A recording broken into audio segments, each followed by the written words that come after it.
بسم اللہ الرحمن الرحیم.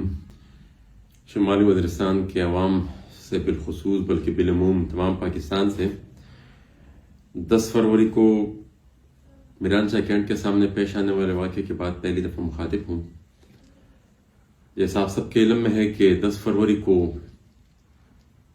میرانشاہ کینٹ کے سامنے سرکاری وردی میں ملبوس دہشت گردوں نے NDM کے نہتے کارکنان پر اسٹریٹ فائرنگ کی، جس کے نتیجے میں ہمارے 3 ساتھی شیر ایوب، وزیر، وہاب اور واصف موقع پر ہی شہید ہو گئے اور مجھ سمیت ہمارے 15 ساتھی زخمی ہوئے، جس میں ہمارے ضلع صدر سداوڑ بھی تھے، اور ان کے علاوہ زہیب، فیضان، راجہ حکیم، احمد، مصطفیٰ، گل محمد، یوسف خان، ناصر اللہ، خانزالہ، نعمان، عرفان اللہ، محمد سعد اور سکیم شامل ہیں.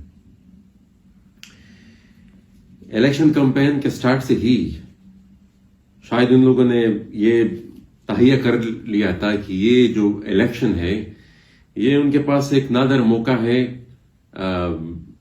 مجھے ختم کرنے کا. تو الیکشن کمپین کی شروعات میں ہی مجھ پر قاتلانہ حملہ ہوا. پہلے انہوں نے اپنے پراکسیز دہشت گردوں کے ذریعے مجھ پر حملہ کیا شمالی وزیرستان کے ایک علاقے تپی میں، اور اس میں بھی ہمارے ساتھیوں نے کافی دلیری کے ساتھ مظاہرہ کرتے ہوئے وہ منصوبہ ناکام بنایا. پھر الیکشن پروسیس کو جس طریقے سے بھی وہ ڈیسٹیبلائز کر سکتے تھے انہوں نے کیا. انہوں نے پولنگ اسکیم کو بھی چھیڑا. کوشش یہ کی گئی تھی کہ میں کس طریقے سے ڈسکنیکٹ ہو جاؤں عوام سے. انٹیلیجنس ایجنسیوں نے مختلف اپنے سورسز کے ذریعے اپنے پیغامات پھینچائے کہ خودکش حملہ آور مجھے گلے لگانے کے لیے میرے حجرے کے آس پاس پھر رہا ہے. ہر قسم کا حرب انہوں نے استعمال کیا، لیکن بہرحال ہمارے ساتھی پھر بھی ہمارے ساتھیوں کو خوفزدہ کرنے کی کوشش کی گئی. لیکن اس خوف کے ماحول میں بھی ہمارے ساتھیوں نے کمپین بھی جاری رکھی اور لوگ آتے بھی رہے. میں بھی لوگوں کے ساتھ ملتا رہا، اور although کہ میں نے خود پر کمپین نہیں کی، لیکن میں اس کے باوجود مشکور ہوں شمالی وزیرستان کے عوام کے کہ انہوں نے کمپین کے بغیر مجھے کامیاب کیا. وہ الگ بات ہے کہ فارم 47 میں جو 2 نمبر کی گئی، جس طریقے سے ہمارے اوپر حملہ ہوا، اور ہمارے اوپر حملہ ہونے کے بعد 2 گھنٹے بعد جو امیدوار 3 نمبر پہ تھا ان کے حق میں فارم 45 ایشو ہوا. یہ جو الیکشن کا نتیجہ تھا، الیکشن سے چند دن پہلے کسی سورس سے یہ انفارمیشن مجھ تک پہنچ گئی تھی کہ ان کا ارادہ ہے اور فوج کی اعلیٰ قیادت نے یہ فیصلہ کر لیا ہے کہ ہر صورت میں آپ کو پارلیمنٹ سے باہر رکھنا ہے. اور یہ جو موجودہ جس کینڈیڈیٹ کو انہوں نے جتایا ہے جمعیت علماء اسلام کے ساتھ ان کا تعلق ہے، اور میں یہ بھی کہوں گا کہ جو ہمارے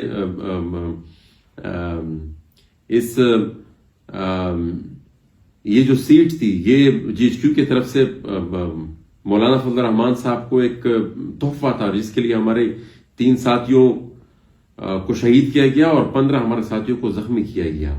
اور اس کی کچھ اسٹریٹجک انٹرسٹ بھی ہیں ان کے، شاید TTP اور افغان طالبان کے حوالے سے بھی اس کے کچھ کنیکشن ہے. بہرحال یہ ایک اور بہت پھر لمبی ڈیبیٹ ہے، لیکن میرے تک یہ انفارمیشن پہنچ گئی تھی کہ ہر صورت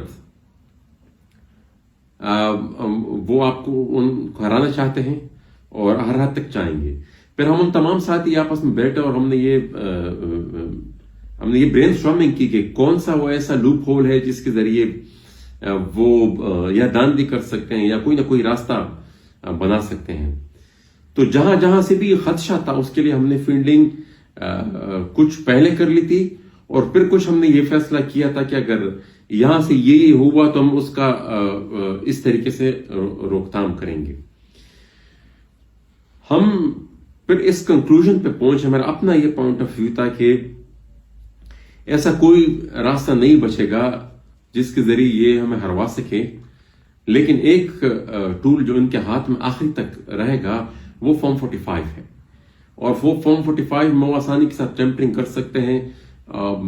آگے فارم 47 بناتے وقت وہ اپنے نمبر کا فکر اس میں چینج کر سکتے ہیں. اور یہ میرے خیال میں شاید پاکستان میں واحد سیاسی ورکر یا پولیٹیشین ہوں جنہوں نے الیکشن سے پہلے اس کا اظہار کیا تھا. اور یہ بات میں نے ایک ویڈیو ریکارڈ کی تھی جو کہ ہمارے پارٹی کے فیس بک اور ٹویٹر اکاؤنٹ پر موجود ہے. اس میں نے یہی کہا تھا کہ ہمیں خدشہ ہے کہ تمام حربوں میں ناکام ہونے کے باوجود آخر میں جو آخری حربہ ہوگا وہ یہ ہوگا کہ فارم 45 کے ساتھ وہ رد و بدل کریں گے، اور پھر وہ عملی طور پر وہی بات ہوئی بھی.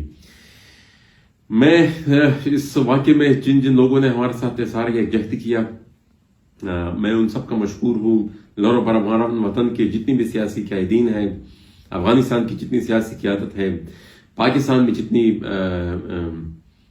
سیاسی قائدین جنہوں نے ہمارے ساتھ سارے یکجہتی کیا، اس کے علاوہ جن لوگوں نے ہمیں واٹس ایپ میسیجز بھیجے، ہسپتال آئے ہمارے پاس، وہاں پر جس سورس سے بھی انہوں نے ہمارے ساتھ سارے یکجہتی کی، ہم سب کا مشکور ہیں. لیکن ایک بات یہ میں یاد پورے پاکستانی سیاسی قیادت کے لیے، اور بالخصوص پھر جو کم پرست سیاسی قیادت ہے، جو پیریفریز کے لوگ ہیں، پشتون، بلوچ یا گلگت بلتستان اور جتنے پیریفریز کے لوگ ہیں، ان کے لیے کہ ریاست تقریباً کولیپس کر چکی ہے. ایک ادارہ ہے جس کے ہاتھ میں پوری کی پوری طاقت ہے، اور وہ بڑی بروٹلی اس کو یوز کر رہی ہے. اور خطرناک بات اس میں یہ ہے کہ وہ ادارہ، وہ اپنی فوج، ہماری جو فوج ہے، وہ اپنی طاقت کو استعمال بھی کر رہی ہے، اور ان کو پرواہ ہی نہیں ہے اس امر کی کہ کوئی احتجاج کرے گا یا کسی طاقت کے غلط یا بے دریغ استعمال سے ان کی کوئی بدنامی ہوگی یا کوئی ان پر تنقید کرے گا. میرے خیال میں لوکلی اور بین الاقوامی طور پر جو کچھ ہوا، جو جس طریقے سے اس موجودہ الیکشن میں فوج نے اپنے آپ کو بدنام کیا، وہ تو الگ بات ہے، لیکن جو سرد مہری ہے وہ اسے بھی زیادہ خطرناک ہے. اور وہ اب تو شاید تمام سیاسی جماعتیں مختلف صوبوں میں، کسی کو ایک صوبہ ملا ہوگا، کسی کو دوسرا صوبہ ملا ہوگا، یہ اگر اس کی روک تھام کے لیے کوئی منصوبہ بندی نہیں کرے گی تو میرے خیال میں پاکستان کے عوام ہمیں کبھی معاف نہیں کی. اوپر خصوصاً میں اپنے جو پیریفریز کے جو محکوم قومیں ہیں ان کی لیڈرشپ سے یہ درخواست کروں گا کہ اس وقت متحد ہونے کا وقت ہے، بہت زیادہ ضرورت ہے. اگر متحد نہیں ہوئے تو فیصلہ یہی ہو چکا ہے کہ تقریباً سب کو مٹانا ہے، اور سیاسی منظرنامے سے بھی، اور اس کے لیے وہ جو بھی کر سکتے ہیں. مجھ پر 2 حملے ہوئے اس صرف ایک الیکشن کمپین کے ذریعے. ایک انہوں نے اپنے پراکسیز کے ذریعے کروایا، اور ایک انہوں نے خود اسٹریٹ فائرنگ کر کے مجھے قتل کرنے کی کوشش کی. لیکن مارنے والے سے بچانے والا بہت زیادہ طاقتور ہے. اور اس سب کے باوجود ہمارے لوگ خاموش نہیں، اور یہ میں ان کو بتانا چاہتا ہوں کہ یہ جتنی بھی گولیاں انہوں نے برسائی، جتنا بھی انہوں نے خون بہایا ہے، لوگ خاموش نہیں ہوئے.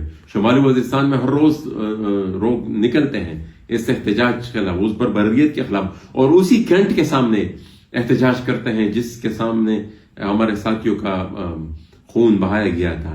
اور یہ احتجاج، یہ ہمارے پولیٹیکل اسٹرگل، یہ اسی طرح چلتے رہے گی. اور کوئی بھی ایسا جب تک سانس ہے ہماری وجود میں، جب تک زندہ ہے، ہم ایک انچ بھی اپنی سیاسی نظریے سے پیچھے نہیں ہٹیں گے. میں آخر میں ایک ریکویسٹ ضرور کروں گا چیف جسٹس آف پاکستان جناب فائز عیسیٰ صاحب سے کہ شمالی وزیرستان میں جو خون آلود انتخابی ڈاکہ ڈالا گیا، جو ریزلٹ چینج ہوئے، وہ تو الگ سا ایک پروسیس ہے، اس میں تو وہ کام تو چلتا رہے گا. ٹریبیونل ہے وہاں، وہ بھی ہم جو انفارمیشن ہم تک پہنچ رہی ہے، الیکشن کمیشن ترخا رہی ہے اور ہمارے کیس کو وہ سیریس نہیں لے رہی. لیکن بہرحال میں وہ تو اپنا ایک پروسیس چلتا رہے گا، لیکن جو خون بہایا گیا ہے اس واقعے کے حوالے سے میں درخواست کروں گا، میری ریکویسٹ ہوگی چیف جسٹس آف پاکستان جناب قاضی فائز عیسیٰ صاحب سے کہ وہ اس واقعے کا 100 موٹو نوٹس لیں، اور جو لوگ بھی اس واقعے میں ملوث ہیں، کیونکہ یہ کلی بربریت ہے، جو لوگ بھی اس واقعے میں ملوث ہیں ان کو وہ نشان عبرت بنائے۔ باقی الیکشن کے پروسیس میں جو لوگوں جن لوگوں نے مہروں کا کردار ادا کیا، جو آروز جنہوں نے ٹیمپرنگ کی، خصوصاً وہ لوگ بائی نیم ان سب کو میں پورا وزیرستان جانتی ہے، جس نے زبردستی پریزائڈنگ آفیسر سے نتیجے چینج کروائے، وہ ہم پہلے ہی کہہ چکے ہیں کہ ان کو ہم نشان عبرت بنائیں گے۔ ان کے خلاف ہر قسم کی کارروائی، وہ قانونی وہ جو بھی طریقہ کار ہے، وہ پروسیس جاری ہے۔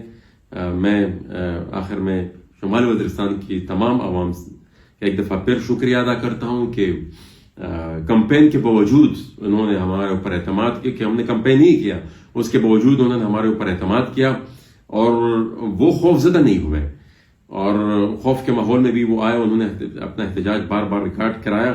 میں ایک بار پھر معذرت خواہ ہوں کہ ان کے مینڈیٹ کا تحفظ ہم نہیں کر سکے، لیکن یہ ضرور ہے کہ ہم اس حد تک گئے کہ ہم ہمارے ساتھیوں نے اپنا خون بہایا، اور آخری حد تک انہوں نے کوشش ضرور کی۔